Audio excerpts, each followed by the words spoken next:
Two আবাস lifestyle blog. কেমন আছেন সবাই? আশা করি সবাই ভালো আছেন। আপনাদের দোয়া আল্লাহর রহমতে আমিও ভালো আছি। এই তো শীতের সকালবেলা প্রথমে আমি ডাইনিং এরিয়াটা পরিষ্কার করে এসেছি। যতই না হোক সকালবেলা অনেক কিছু ঘোরাঘুরি করে তেলাপোকা টিকটিকি, এজন্য আমি সবসময় সকালবেলা ঘুম থেকে উঠে রান্নাঘর, ডাইনিং টেবিল রাতে আমি একবার ক্লিন করে শুই, তবুও আমি আবার পরিষ্কার করি সকালবেলা উঠে। তো এই তো ক্লিন করা শেষ। ড্রয়িং রুমটা আমি গুছিয়ে নিলাম। ড্রয়িং রুমটা বলতে টিভির ক্যাবিনেটটা, এটা আমার গোছানো শেষ। এখন আমি নাস্তা বানাতে চলে আসলাম। আজ বানাবো আমি গাজরের পরোটা। তো চুলায় একটা হাঁড়ি বসিয়ে দিয়েছি, এর মধ্যে দিয়ে দিলাম লবণ আর গাজর কুচি। আপনারা গাজরটা ব্লেন্ডার করেও বানাতে পারেন, ব্লেন্ডার করলে আরও বেশি স্মুথ হয়, তবে আমি ব্লেন্ডার করিনি। যেহেতু গাজর একটু ফুটন্ত গরম পানির মধ্যে ফুটলে একটুখানি ফুটলেই সেদ্ধ হয়ে যায়, এজন্য আমি ব্লেন্ডার করিনি। এখন আমি পরিমাণ মতো আটা দিয়ে দেব। এখানে তেলও ইউজ করা যায়। আমি তেলটা ইউজ করব যখন আমি আটার ময়ানটা হাতে মুথে নেব। তো এই তো আমি আটার ডোটা করে নিচ্ছি। এটা আমি ফুল আটাটা সেদ্ধ করব না, আমি হাফ সেদ্ধ করব, কারণ পরোটা নয়তো ভালো হবে না। এই তো আমি করে নিচ্ছি।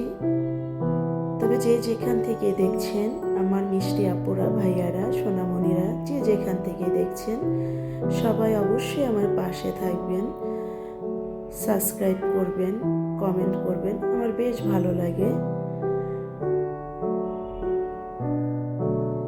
এই তো দেখুন আমার আটাটা করা হয়ে গেছে। এখন আমি হাতে মধ্যে নেব। শীতের দিনে বলেন তো বিভিন্ন আইটেমের খাবার খাওয়া যায়, টাটকা সিজনাল সবজি, বেশ মজা লাগে। আমি তো বিটরুট, ফুলকপি, আলু পরোটা, গাজরের পরোটা, পালং শাকের পরোটা, অনেক আইটেমই করি। শুধু শীত বলে নয়, এভাবেও আমি করি সব সময়। যখন যেটা খেতে ভালো লাগে ওইটাই করি। আটাটা অনেক গরম ছিল, তো এখন যদি ভালো করে মথে না নেই তাহলে আবার আটাটা শক্ত হয়ে যাবে। আমি একটু হাত দিয়ে পানি নিয়ে নিচ্ছি। পানি দিলে কি হয়, সফট হয় আটাটা, রুটি বেলতেও কষ্ট হয় না।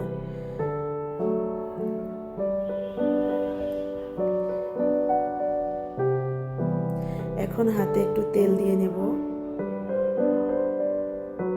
এই তেলটা দিয়ে আটাটা যখন ময়ান করব, আটাটা একদম একটা সফট ডো হবে। দেখুন কত সফট মনে হচ্ছে, আর হাতেও লাগবে না, বাটিতেও লেগে থাকবে না।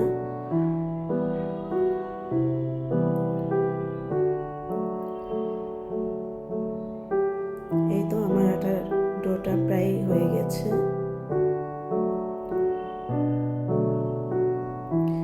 আসলে কি জানেন, আটার ডোটা যত আপনি ভালো করে মুথে নেবেন, ততই রুটিগুলো বেলতেও ভালো হয়, রুটিগুলো ভাজার পরে খেতেও মজা লাগে। এই তো এখন আমি রুটিগুলো বেলে নেব। সকালবেলা আমি অনেক কাজই রাতে করে রাখি, যাতে আমার সকালবেলা কষ্টটা কম হয়। যেহেতু আমার মেয়ের পড়াশোনা আছে, ইভেন আমার সংসারের অনেক কাজ থাকে, যেহেতু আমি একা মানুষ, একা হাতে সব করতে হয়। আর প্রবাসীর ওয়াইফদের কথা বলেন, সেটা তো না বললেই নয়। প্রবাসীর ওয়াইফরা এমনি তো অ্যাকচুয়ালি বলা যায় তারা প্রবাসীদের মতোই এক প্রকারের যুদ্ধ করে বেঁচে থাকে। কারণ কি জানে না পুরা, কারণ প্রবাসীরা রেমিটেন্সের টাকার জন্য প্রবাসে পড়ে থাকে আমাদের ভালো রাখার জন্য। আর প্রবাসীর ওয়াইফরা কি করে, সেই টাকা দিয়েই সংসার চালাতে হয়, কষ্ট করে বাজার করতে হয়, করতে হয়। তবে কি জানেন, হাজবেন্ড যখন প্রবাসে থাকে তারাই বুঝবে এই কষ্টগুলো, এছাড়া কেউ বুঝবে না।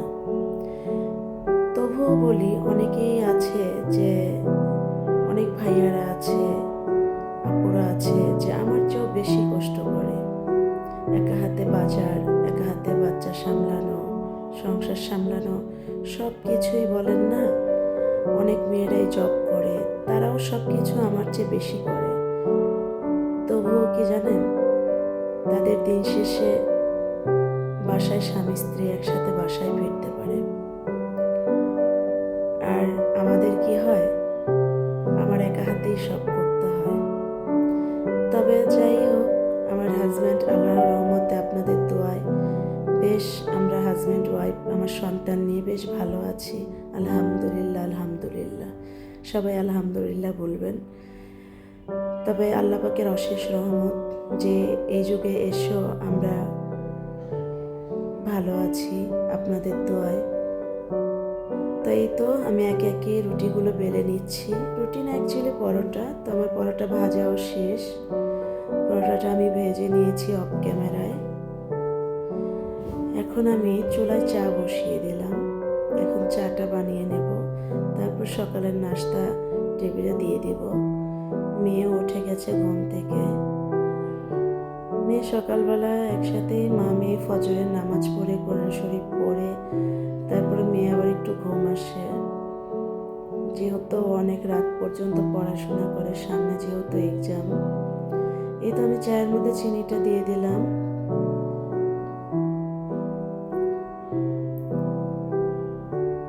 এখন আমি চা পাতা দিয়ে দেব।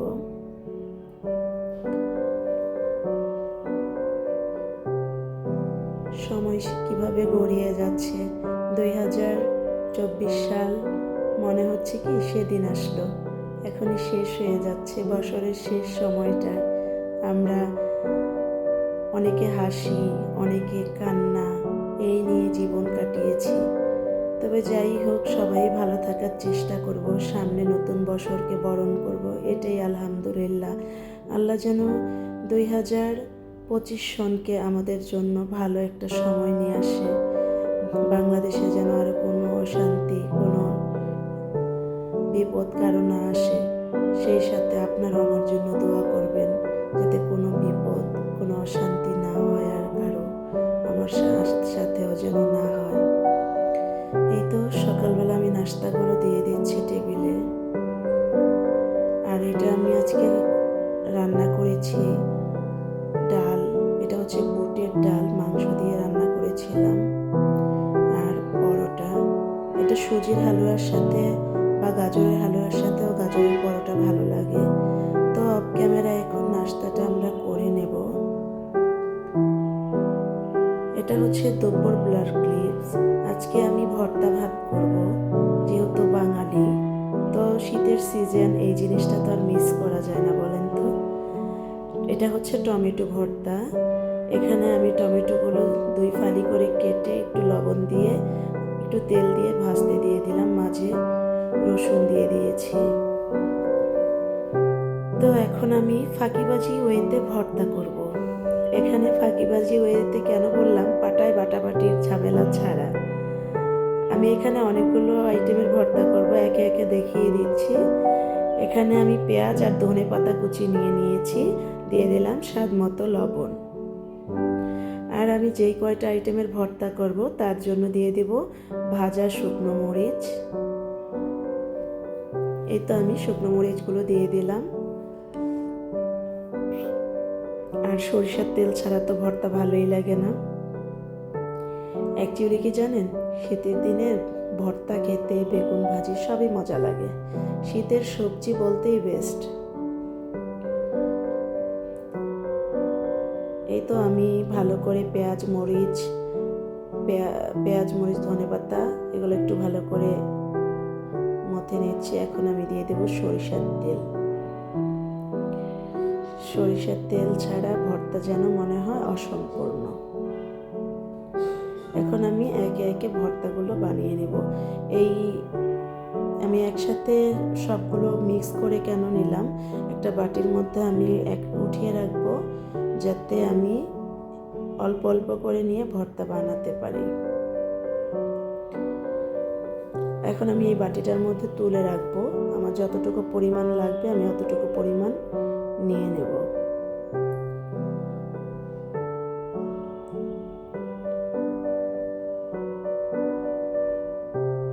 এখন করে নেব আমি আলু ভর্তাটা। আলুটা সেদ্ধ করে আমি আগেই ম্যাশ করে রেখেছি, কারণ আলুটা ঠান্ডা করে ভর্তাটা করলে আরও ভালো হয়। তো এটা ছিল নতুন আলু ভর্তা।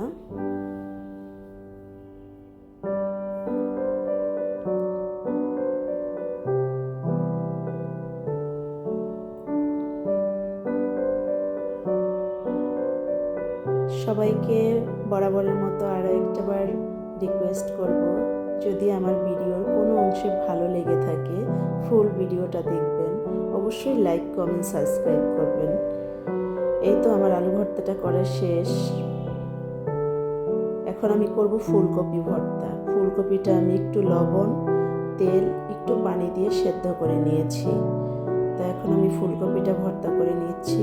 ফুলকপির ফুলটা নিয়েছি শুধু, একদম সফট মেল্ট হয়ে যায়। এটা খেতেও বেশ মজার হয়, আপনারা বানিয়ে খেয়ে দেখবেন।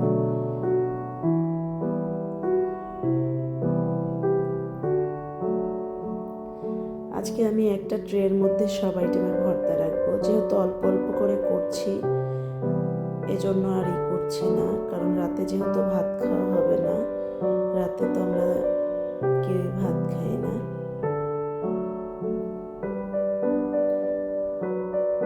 এই তো আমার ফুলকপি ভর্তাটা বানানো শেষ। এখন আমি করে নেব সিম ভর্তা। এটা দেশি সিম ছিল, মানে এটা খেতে এত ভালো, এত মজার, আর কোনো পানি থাকে না। এই সিমটা একদম আঠালো হয়।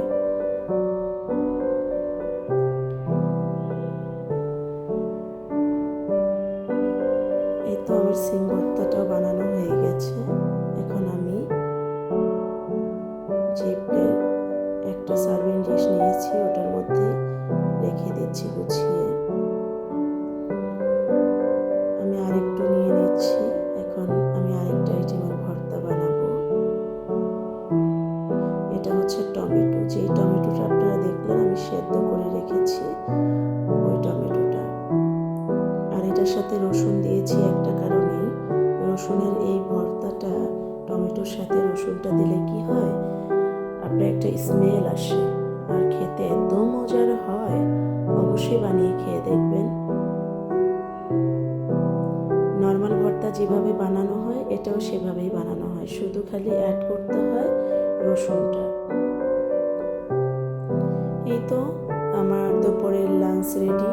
অফ ক্যামেরায় চিংড়ি মাছ, ফুলকপি, চিংড়ি মাছের শুটকি, ফুলকপি, সিম, আলু, বেগুন দিয়ে একটা শুটকি রান্না করে রেখেছি সেটা, আর হচ্ছে আপনার 5 আইটেমের ভর্তা। এই তো প্লেন ভাত ছিল, আর ছিল টমেটো ভর্তা, এটা হচ্ছে ফুলকপি ভর্তা, সিম ভর্তা, পেঁয়াজ মরিচের ভর্তা, আর আলু ভর্তা, আর ছিল শুটকি, চিংড়ি মাছের শুটকি দিয়ে। এই ছিল আজকে দুপুরের খাবার। তো দুপুরের খাবার খেয়ে মা মেয়ে রেডি হয়েছি, আমি একটু বের হব। মেয়ে বলছে চা খেতে যাবে। আজ এই পর্যন্তই, আল্লাহ হাফেজ।